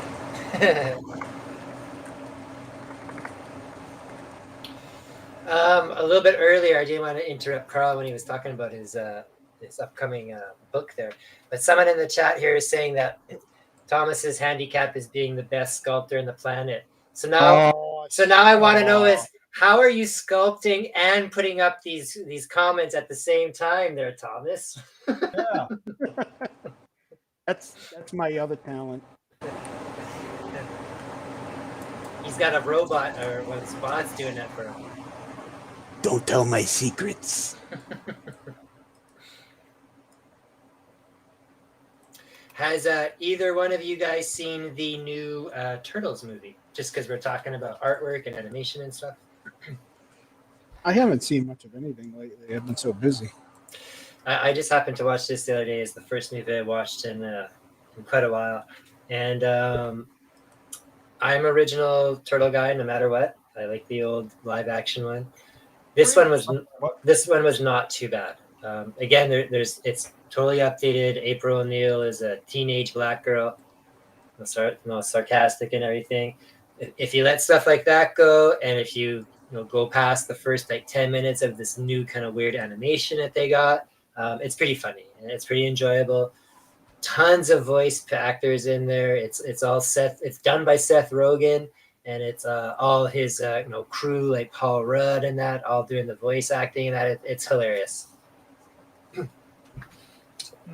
That's my take on it. But again, you got to give it time to get past that new type of animation. It's really weird. It's kind of like drawing and claymation at the same time. It's really weird. That sounds weird. Nowadays, it's like when they got Spider-Verse movies or those two movies, like they have so many different types of animation now, right? And this Turtle movie is definitely part of that. It's really different. But again, it's just don't compare it to nothing. Just go in there thinking I want to enjoy a new kind of Turtle movie. And like I said, with Seth Rogen doing it's pretty fun. You got Ice Cube doing the main bad guy. He's Superfly. So again, it's I'm sure it is meant for kids, but it's definitely good for adults too. I wish somebody would make a movie where it was closer to the original comic, where it was before the cowabunga and pizza stuff. Well, that's probably not going to happen. No, because Nickelodeon won't do that. But I have heard that they're trying to do like a Last Ronin animated and movie and stuff. Right. Well, that will be more like that. It has to be. That's the only thing that makes it different. Hopefully, you never know. Yeah. Studios are going to do what they do when they get their hands on something. Well, for sure. Like The Crow, James O'Barr was actually approached on the original movie to have The Crow be a musical, and Michael Jackson was supposed to play the lead. Yeah, I've heard that. Like, what the hell? Yeah, Michael Jackson was tied to a lot of stuff in the 80s. And I didn't think I could possibly think less of Hollywood, and now I do. Yeah. You're welcome.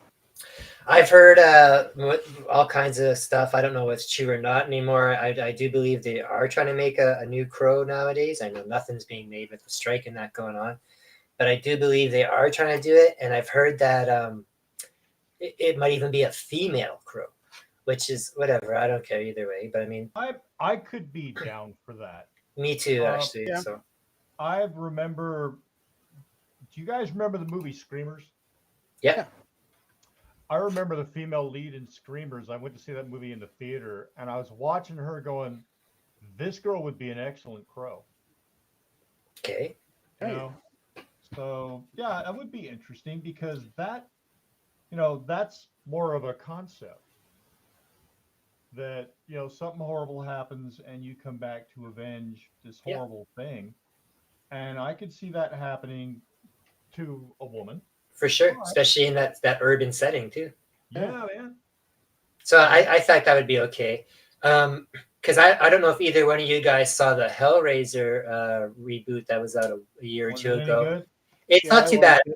It's with the female character as a Hellraiser. Again, if you just go in there thinking, hey, here's a Hellraiser movie, don't try to associate to anything, don't try to compare. She was a badass pinhead.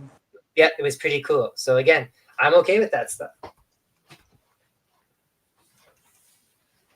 I'm sure that with when me they- hosting and Stefan not hosting, I'm sure Stefan would hate all of that stuff and have many, many different ways to articulate his hate in that. But I'm okay with that. So No, he doesn't have opinions. Yeah, he thinks stuff. That's dangerous. yeah, Well, that's not what allowed. it is it's those editor brains, and it makes him more critical and less able to have fun Yeah, because he's in the business. and turn off his editor brains. I don't know. He can have fun while he's hating on stuff. It's true. He seems Yeah, to you enjoy You should himself. listen in on our phone calls when we're both riffing on something. We're terrible people. We're about 20 minutes away, guys, from hitting around our 8 o'clock timing there. I want to make sure you guys have lots of time to talk about yourselves still. So why don't you kind of give everybody your details again, where they can find you, anything that they want. So we'll start off with Thomas again. So Thomas, where can they find you? Why would they want to find you? That I don't know. That I can't help you with. Go for it, bro. Well, on Instagram, Curiosities by Thomas, and I even have a TikTok that I never work on. I have to get back on that, making some crazy videos, but under the same name, Curiosities by Thomas, and yeah, curiositiesbythomas.com is my site. Where if you want something, you can go there, and I won't necessarily give it to you, but you can always ask. If you have anything that you want custom made, we can talk about it and make that happen. Sure. And you have lots of stuff that's already pre-made as well, too, right? So, I do. yeah, I've been on your site quite a few times, and even just watching stuff that you've made for Stefan or for other sketchy nights and stuff. It is pretty amazing. Yeah, it blows my mind. It's like, I can't believe I know someone that does this stuff. So that's pretty cool. Give me a second, guys. I'll be right back. Okay, so I guess I'm not going to switch to Karl. Talk about the other guy more. Just a second. I will. I'll talk about the other guy more. For myself, I'll talk about myself a little bit. Yeah, Nat Daddy still kicking away here. Didn't do a show this week. I just wasn't able to get the books and stuff like that, unfortunately. So missed out on a book review this week. I will definitely catch up with everybody next week. Yeah, I love doing this stuff with you guys. We got the Things Are Getting Dicey stuff as well too. The D&D game show stuff. Like, you should definitely join us one night there, Thomas, for that. I'd love to. Yes, I really want to do that. Yeah, so you can definitely join us for that one night. And yeah, I'm just doing that. Nothing too much going on. I'm just working lots. And if anybody is a wrestling fan, I'll give a little bit of a shout out here. One of the things I do a part of a lot of is this Primo's Wrestling. So this is our next big show is October 1st. So anybody who is in Winnipeg area, come check it out. We're bringing in Flip Gordon, so that's a pretty big talent there. It's going to be fun against Mentolo. And PWI Magazine released their, which is Pro Wrestling Insider Magazine. They've been doing magazine for since the 70s, I believe, on wrestling. It's the kind of main wrestling magazine. They did their top 500 wrestling, most important people, stuff like that. And my friend here, Mentolo, who's a local wrestler here, came in at 300, around 300, 333 or something like that. So that's pretty amazing. He was higher than some guys that are on AEW and that. So that's a pretty big accomplishment. So congratulations to him. And if you guys want to say, check it out. Even if you're not in the Winnipeg area, I stream that on the Nat Daddy show. I do kind of commentary and stream it. So yeah, check it out if you want. Anyway, I'm back. All right, hold on a second. Hold on, I gotta bring up your screen. Hold on, your screen. All right, here's Karl. Karl, go. Look for me on Instagram. And only Instagram. To put my full name. So somebody will probably track me down and murder me one day. That's right. Karl G. Waller 1964 on Instagram. I'm not on Facebook anymore due to my Tourette's, and they assigned an algorithm to me that did not like my humor. No, that's all right. What you gonna do? But you do amazing work, so that doesn't mean anything. They're the ones in the wrong. That's right. You know, the things I tend to say don't translate well via typing. Right. So, Now, Karl, if people want to approach you on Instagram, are you taking any kind of work right now? Or are you kind of busy doing the Kickstarter stuff? Or man, I am up to my eyeballs and trying to make sure I get as much Axel's Infernal done as I can. cool. I would love to do some commissions things, but that ain't gonna happen for a minute. Cool. That doesn't mean you Sorry. should bother him on Instagram though. So bother him. Hit him up for ideas. Inspire him. Yeah, I'm punching into that age where I'm like, don't bother me. No, I understand that too. I understand that. But again, the best way to support these artists is to bid on these pieces in the auction.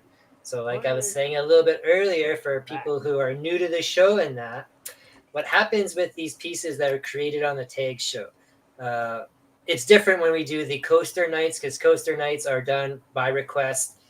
That gets done for that person.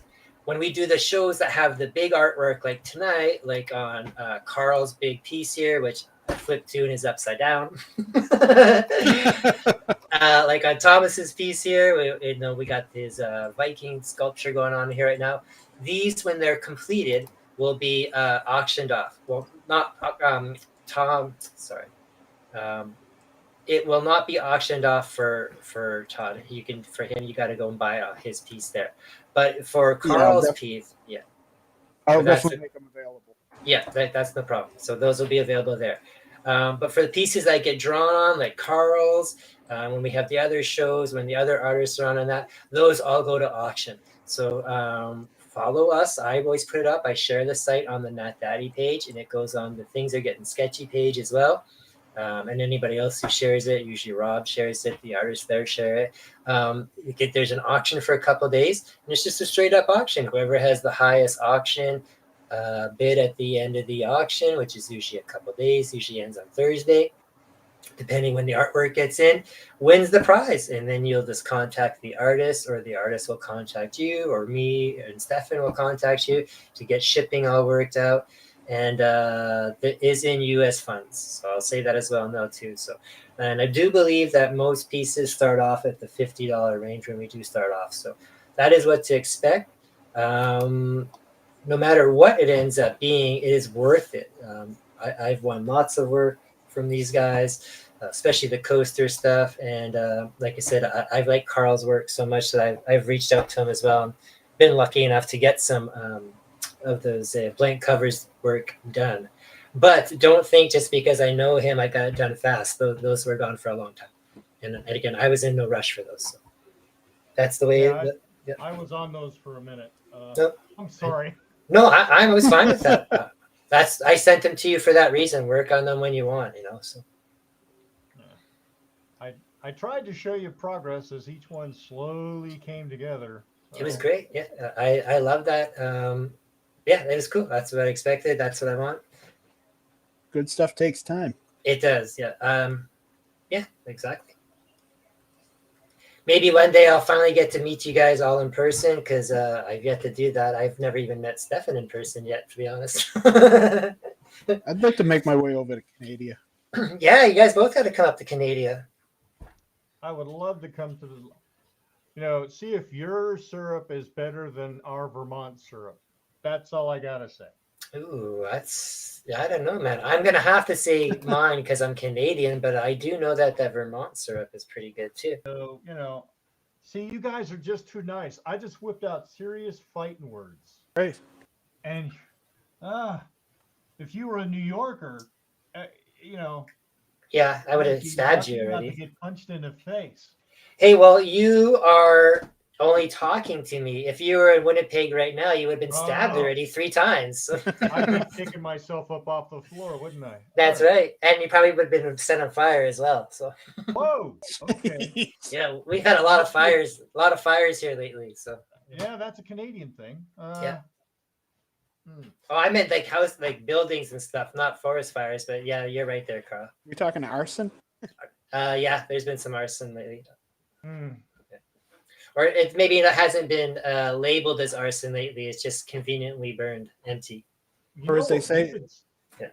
what we've been seeing here in the States, stuff blowing up, like Yeah. houses blowing up. You know, like, Oh. Yeah. Is it like gas leaks and stuff, or Yeah, people making yeah. crystal meth, or what? Yeah, I don't know. But there's been a lot of videos that you're catching on like Instagram where they're just showing ring cams and Yep. this house just getting turned into a crater. Wow. And where I used to live in Pennsylvania, there was a chocolate factory that originally was called the Wilbur Chocolate Factory. They were a competitor to Hershey. Hershey? Yeah. And they had their own little, like a Hershey's Kiss, but it was called the Wilbur Buds. And what, Hershey blew them up, you're saying? Maybe, I don't know. They're no longer the Wilbur Chocolate Factory. It's still a chocolate factory. That place blew up. It's the Wilbur Crater. It's just crazy. There's stuff blowing up, and especially oil refineries. Yeah. A little too much for it just to be a whoopsie doodles. Right. So makes me wonder if we have some eco terrorism going on. I don't know. Well, what's a good coincidence, or if you want to have yourself a nice little chuckle on that, is when all of these big, huge superstorms are going on, go check and see if the HARP there has been activated or not. Makes me wonder, man. That old HARP machine there. Because hey, Murray, how's it going? We got Murray joining us now. Hey, Murray. Hey, Murray. I adjusted my mic a little bit. You guys hearing me a little bit better? You sound just peachy. Okay. Yeah. I went out to check with Linda on something, and she's like, I can barely hear you. I had someone else say that you were a little quiet, but then it went okay, I thought. So, because I can hear you fine. Okay. Carl has never been accused of being quiet. No. Uh, Well, I was gonna say, No, even with the three of us, missing two other artists tonight, it was never a quiet moment. There wasn't no awkward silence tonight. So yeah, that noise I just made is I'm trying to figure out how to handle these pieces of Batman's cape coming together up here. Now I can cheat like crazy, just make it all solid black. Nope.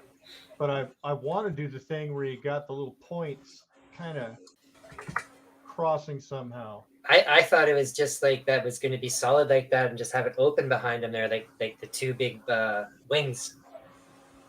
Right. That's what I thought. But again, I don't want to complicate things. The last time I gave a suggestion, I nearly blew his mind. And careful, you'll make me lazy too. No, I'm not making you lazy. When I gave Thomas his on his bat face there, it's like, oh my god, too many choices. I usually have a problem with analysis paralysis. I just think about it too much and it never happens. I think most artists are like that, even myself when it comes to at work, haircutting. I'm just like, I could do this, this, and this, so I'll do nothing. Yeah. Yeah, and then all of a sudden for me it's bright shiny object, and I'm gonna watch this movie. And that's it. That's the end of the story. Okay, I want to finish up the night on a good Batman related question. Who would you like to see Batman fight more of? A fight with Daredevil or a fight with Spider-Man? And who do you think would win? Wow. I'll let you go first. I already know who I want. I think a fight with Daredevil would be pretty cool. Yep. Honestly. I think that would be pretty amazing, to be honest, too. He is Marvel's Batman. Yeah.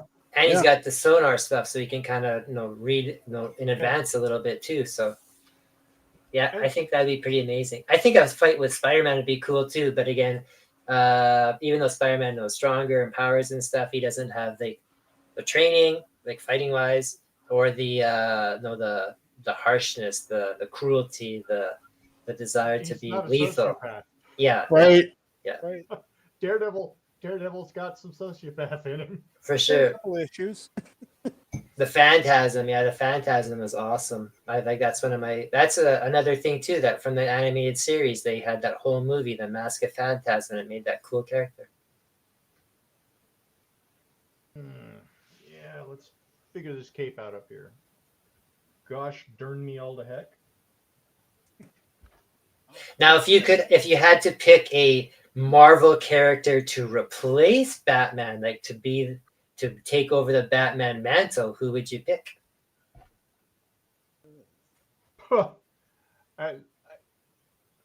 Actually, for me, there's nobody. Let's be real. Right. DC has arguably the most iconic characters. Marvel comes close with Spider-Man, say Captain America. Mm-hmm. But when you're talking Superman, Batman, Wonder Wonder Woman. Woman, Yeah. I don't think there's a single Marvel character that could substitute for those iconic characters. No, That's just me. I could see like kind of like when Batman gets replaced every once in a while, whether it's by Robin or by Dick Grayson or whatever like that. I could see someone having the same talent skill wise. Like I could see Captain America doing that, Steve Rogers. But again, not that lethal. I mean, he won't kill someone, but he's got no problems. And if someone falls off a building and he didn't stop them, or breaking an arm or something like that, right? So I mean.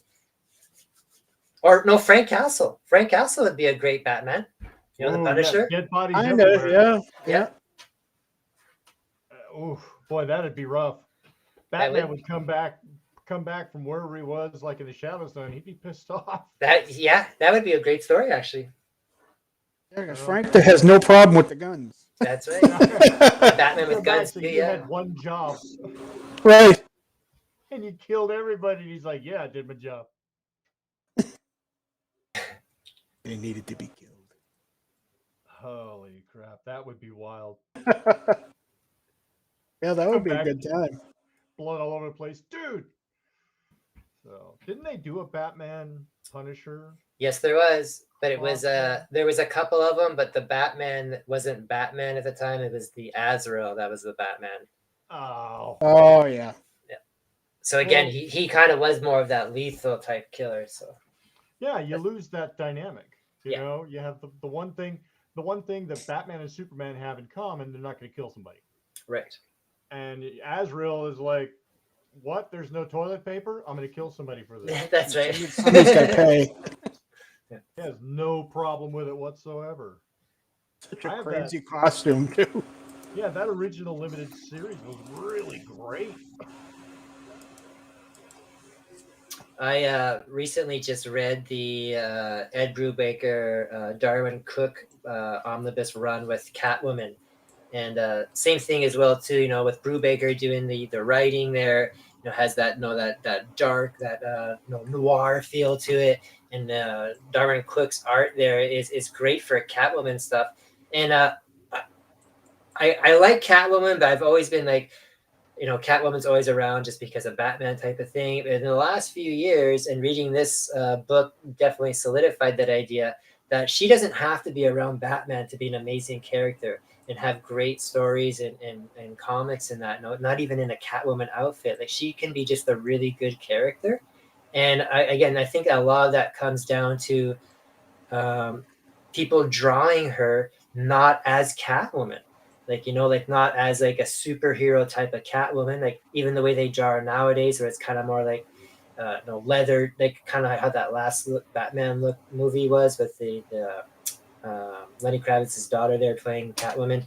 That's Zoe Kravitz. Like, you know, that's a more realistic Catwoman. And like I said, that book there is Batman's in it, but again, when he's in it, it's only there to be like, to tell her to kind of like pull back type of thing, you know, like she doesn't mind killing people or not necessarily killing people, but she will kill if she needs to, type of thing, or ripping out somebody's eye because they're they're not answering a question fast enough. So I mean, again, there's the difference in there as well too. So Right.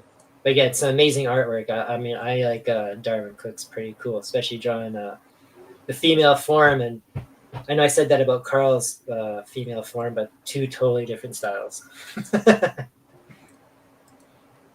One is way more cartoony. Yeah, I always wrestle with it, believe it or not.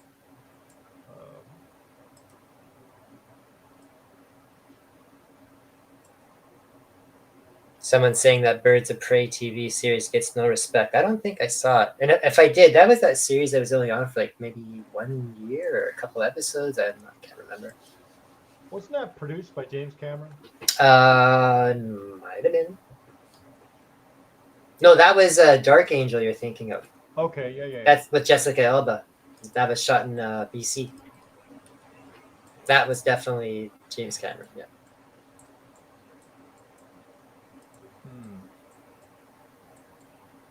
And I didn't go bother to see the Jacques Cousteau version of Avatar. Did I miss anything? I've never seen any Avatars. So Yeah, I haven't seen it either. Well, I never saw the original. I don't know. Are we feeling safe on opinions? Yeah. You can say your opinions if you want, and if it gets too much, I'll just stop it. If James Cameron's a friend of yours. Always not. No. Okay. We had our disagreements, so we're not friends anymore. Well, then there you go.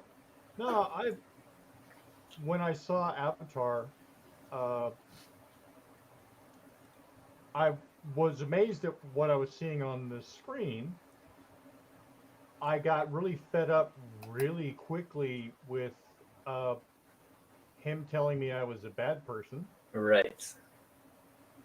When I'm watching the giant tree coming down and there's the burning horses and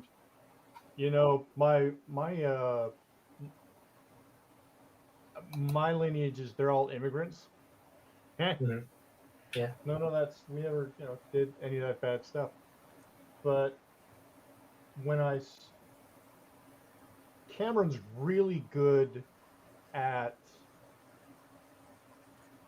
feeding you what you think you want. Does that make sense? I mean, you're not going to get any kind of shock out of him.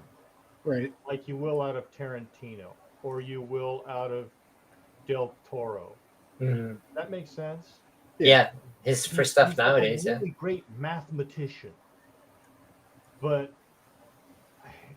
the last really, True Lies was fun. But for me, the last thing he did that just kind of blew me away was Terminator 2. So yeah. It's been a minute. Because then he turned into like the Titanic guy. Yeah, and I like Titanic. I think he did a great job because he took a 3-hour movie and I didn't realize I was sitting there for 3 hours. Yeah. Except for the point where I had to jump up and pee because I drank one of those giant Cokes that was like this big. Well, yeah, and then you hear the constant sound of water slapping against the boat. It was the scene where Cal's chasing him around, shooting at him, and there's all this water, and I'm like, I gotta go. And then they're in the freezing water. Yeah, that's not gonna help. So he just, I don't know. He's really an alien. All right. But he's just kind of, for me, he's very calculated and really good at, when you drive up and you want that double Whopper with cheese and the onion rings and whatever, exactly how you want it to taste. You go see a Cameron movie and he kind of gives you that. Does that make sense? It does. Yeah. So you're saying that if Avatar was made by Martin Scorsese, it'd be different? Oh, boy. A little bit. God,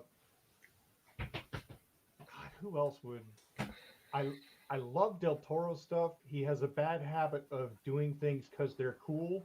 Uh-huh. And it doesn't make sense in the story, but it's so cool he gets away with it. Oh, you know who does that is it just popped out of my head now. The guy that did the Sam Raimi. Yeah. Yeah. Raimi does the same shit. Yeah. You know, J.J. Abrams is basically a 3-card Monty, because if he's really good at switching things around in front of you, so you stay entertained long enough not to spot how bad the plot is. It's yeah, he has a style. It was his own, just like Brian Michael Bendis, same thing writing wise, same thing, Yeah. right? Yeah. Ooh, oh, tell me more. Yeah. No, I can't. It's after 8. All right, Well. everybody. This has been an amazing show. If you've been a Batman fan, or if you just want to listen to 3 older guys complain on Saturday night. That's what it's all about. That's right. And you get the whole North American opinion here. You get me from up north, and you got our 2 fine folks down from the south. Karl, Thomas, it was a blast having you guys tonight. If you want to give one final shout out to everybody, if not, we will see you guys next week. Into the south. Yeah. Karl, everyone finds you on Instagram, I know. Thomas, everyone can find you on your site there, Curiosities by Thomas. Yeah, and on Instagram. And Instagram as well too, that's right. And also everybody else here who's watching, make sure you follow up on the next couple of days. If you haven't seen it, make sure you come back to the site and so you can get a chance to bid on Karl's piece here. With there being 1 piece tonight only to bid on, I expect everybody to bid a lot and mightily fast. So let's get a lot of multiple bids going fast there. Watch for that. And then it up as I can. That's right. And also too, make sure you're back in for next week. Next week there's a whole nother episode. You won't have this pretty face to look at. You'll have Stefan, but I will probably be lurking in the background, so you'll still get some charming wit. All right, it's been a blast. See you guys all next week. Take peace. Thanks, guys. Adios.